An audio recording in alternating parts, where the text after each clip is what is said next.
Andrew Nordahl is 30 years old now, abstinent and living a great life in recovery. But his mother, Ronnie Nordahl, says the road to get there wasn't easy. Ronnie says her son started using cocaine and crystal meth in high school. Then came the lying, cheating, and stealing, anything to get the drugs he was so desperate for.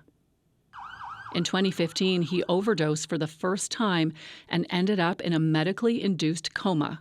I turned into Mama Bear, and my whole life was centered around saving my son. And I have a cartoon image in my head of me running with a little trampoline underneath Andrew and him bouncing off of it, because I kept doing whatever I could to keep him alive, but that never took him to his own path to recovery. So our family became chaos, with the focus, at least my focus, of being addicted to the addict and trying to save him.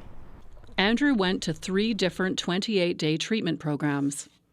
And after another major crisis, he ended up in a center in New Westminster, BC.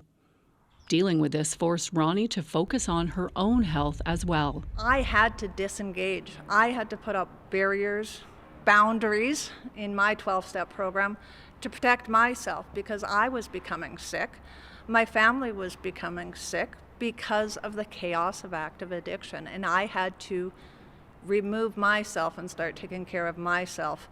Nordahl attends Nar-Anon meetings once a week. There, she works on a 12-step program for family and friends of addicts.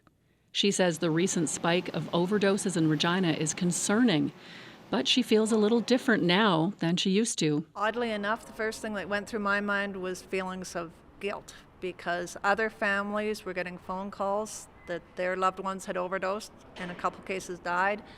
And I've had those phone calls that my son had overdosed, but he survived and he's now in recovery, and I no longer have that pit in the bottom of my stomach that the phone's going to ring and someone's going to tell me he's died. These days, Ronnie has advice for parents and caregivers supporting others fighting addiction. Don't be afraid to ask for help, and know you are not alone. She also says people should not let society shame them into believing that bad parenting may have caused a loved one to use. Anime Xavier, CBC News, Regina.